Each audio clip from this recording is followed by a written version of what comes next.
अदिति एक संपन्न व्यवसायी परिवार से थी। उसकी परवरिश बड़े आराम और सुख सुविधाओं में हुई थी। महंगे ब्रांड्स, एयर कंडीशनर की ठंडी हवा, आलीशान बंगला और नौकर चाकर उसकी ज़िंदगी का हिस्सा थे।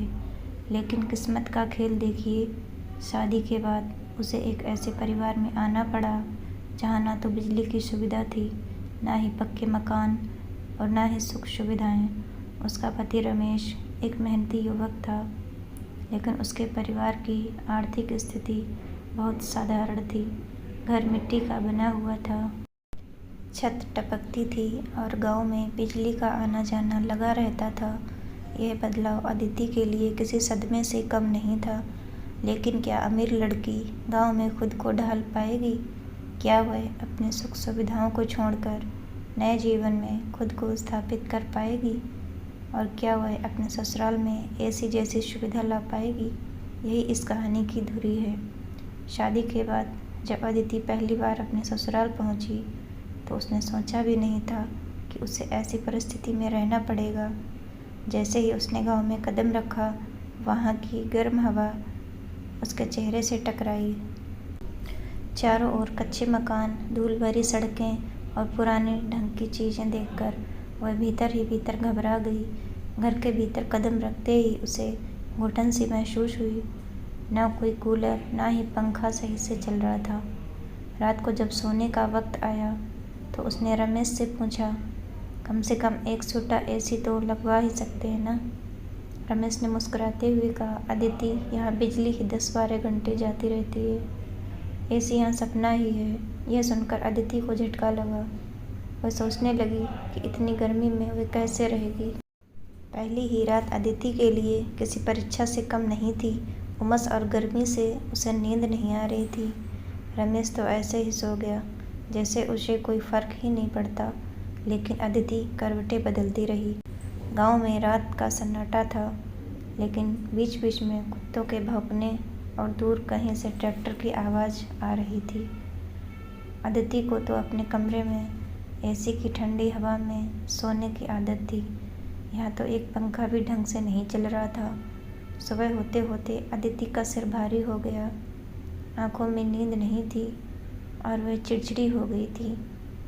जैसे ही सासू माँ सुनीता देवी ने उसे देखा, वह मुस्कुराकर बोली, बहू, गांव की गर्मी सहना आसान नहीं, लेकिन आदत हो जाएगी। अदिति को यह सुनकर और गुस्सा आया। उसे लगा कि यह गांव उसकी ज़िंदगी तबाह कर देगा। अब अदिति को असली संघर्ष का एहसास हुआ। यहाँ ज़िंदगी बहुत ही साधारण थी, लेकिन कठिनाइयों से भरी हुई। शहर में अदिति को कभी पानी भरने की ज़रूरत नहीं पड़ी थी, लेकिन यहाँ सुबह होते ही सबसे पहले काम यही था। अदिति को अपनी सास और ननद के साथ हैंडपंप से पानी भरना पड़ा। दोस्तों, स्टोरी को पूरा अंत तक ज़रूर सुनें। यदि आप हमारे चैनल पर नए हैं और अभी तक अपने चैनल को सब्सक्राइब नहीं किया है, तो प्लीज़ वीडियो को लाइक और चैनल को सब्सक्राइब ज़रूर कर लें। अभी कर लें, क्योंकि बाद में आप भूल जाएंगे। तो हद हो गई, क्या हमें हर दिन ऐसा करना पड़ेगा? उसने चिढ़कर पूछा। हाँ बहू, यहाँ ऐसा ही होता है, सास ने कहा। शहर में रहने वाली लड़की के लिए यह किसी युद्ध से कम नहीं था, लेकिन असली परेशानी तो गर्मी थी।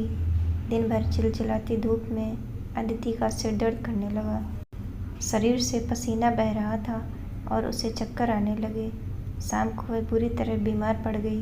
डॉक्टर ने कहा, गर्मी लग गई है, इन्हें आराम करने दीजिए। सास ने रमेश से कहा, बेटा, हमारी बहू यहाँ रहने के लायक नहीं, इसे वापस मायके भेज दो। लेकिन अदिति ने मना कर दिया। नहीं, मैं यहाँ से नहीं जाऊँगी। वह जान गई थी कि यह समस्या सिर्फ उसकी नहीं, बल्कि पूरे गांव की थी। अगर उसे यहाँ रहना था, तो उसे कोई हल निकालना होगा। अब अदिति ने गांव में कुछ बदलाव लाने की ठानी। उसने सबसे पहले रमेश से कहा कि हमें सोलर पैनल लगाने होंगे। अगर हम सोलर पैनल लगाएं, तो बिजली की समस्या हल हो सकती है और हम एक छोटा एसी चला सकते हैं। लेकिन इसके लिए पैसे की ज़रूरत थी। अदिति ने गांव की महिलाओं को रोज़गार देने का सोचा। उसने घर घर जाकर महिलाओं से बात की। उसने सिलाई और कढ़ाई सिखाने की योजना बनाई जिससे वे कुछ पैसे कमा सकें। अदिति ने इंटरनेट पर सरकारी योजनाओं के बारे में पढ़ा और एक लोन के लिए आवेदन किया। कुछ महीनों की मेहनत के बाद अदिति और रमेश ने गांव के पहले सोलर पैनल वाला घर बनाया। अब उसके पास पर्याप्त बिजली थी। उन्होंने एक छोटा एसी खरीदा और जब पहली बार वह चला तो पूरे घर में खुशी की लहर दौड़ गई। गांव के लोग आश्चर्य में थे। वाह, शहर वाली बहू ने चमत्कार कर दिया। धीरे धीरे गांव के और लोग भी सोलर पैनल लगवाने लगे। मुखिया ने अदिति को सम्मानित किया। अब अदिति सिर्फ एक अमीर बहू नहीं थी बल्कि गांव की स्मार्ट बहू बन गई थी। उसने सिखा दिया था कि असली अमीरी सिर्फ पैसे में नहीं बल्कि सोच में होती है। अब गांव में बिजली की समस्या हल हो गई थी। महिलाएं रोजगार करने लगी थीं और अदिति को गांव की औरतों का सम्मान मिलने लगा था। अंत में जब अदिति के माता पिता उससे मिलने आए तो उन्होंने देखा कि उनकी बेटी ने एक पूरे गांव को बदल दिया था। कठिनाइयों से भागने के बजाय हमें समाधान ढूंढना चाहिए। असली अमीरी सिर्फ पैसे से नहीं बल्कि सोच और मेहनत से आती है। कोई भी समस्या बड़ी नहीं होती, बस उसे हल करने का जज्बा होना चाहिए। अदिति की ये प्रेरणादायक कहानी हमें सिखाती है कि अगर हिम्मत और मेहनत हो तो कोई भी परिस्थिति बदली जा सकती है। प्यारे दोस्तों, ये कहानी यहीं पर समाप्त होती है। आपको ये कहानी कैसी लगी कमेंट बॉक्स में ज़रूर बताएं। अगर आपको हमारी ये कहानी पसंद आई हो तो कृपया हमारी वीडियो को लाइक, शेयर और चैनल को प्लीज़ सब्सक्राइब ज़रूर कर लें। इससे हमें मोटिवेशन मिलता है और आप तक ऐसी ही प्रेरणादायक और मज़ेदार कहानियाँ सबसे पहले पहुँचती रहेंगी।